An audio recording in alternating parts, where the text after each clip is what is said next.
Epektibo na simula ngayong araw ang taas singil sa toll sa North Luzon Expressway. Alamin natin ang pinakahuling sitwasyon sa NLEX sa ulat ni Bien Manalo live. Bien? Audrey, abiso sa ating mga motorista dahil inaprubahan na ng Toll Regulatory Board o TRB ang pangungulekta ng ikalawang tranche ng toll rate increase sa NLEX na magsisimula yan bukas June 4.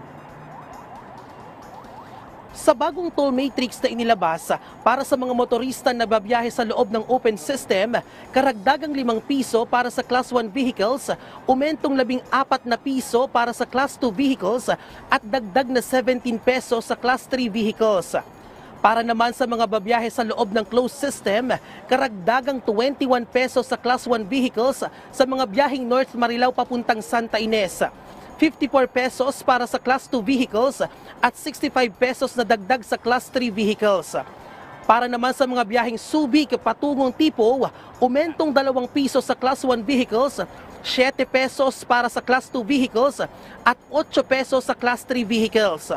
At para naman sa mga biyaheng Metro Manila papuntang Mabalacat City, Pampanga, dagdag na 27 pesos para sa Class 1 vehicles, 68 pesos naman para sa Class 2 vehicles, at karagdagang 81 pesos para sa Class 3 vehicles.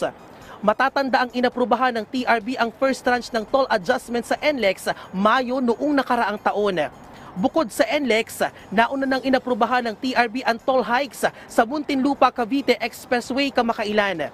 Ayon sa TRB, dumaan sa masusing regulatory procedures and review ang naturang toll hike proposal bago inaprubahan.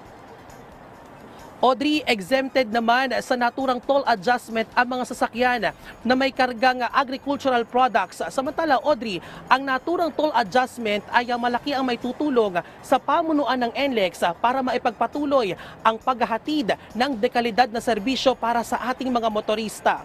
Samantala, Audrey, update naman tayo sa lagay ng trapiko. Sa mga oras na ito ay maluwag pa naman ang usad ng mga sasakyan. Dito yan sa kahabaan ng Balintawak Toll Plaza, both north and southbound lane. Dito yan sa NLEX.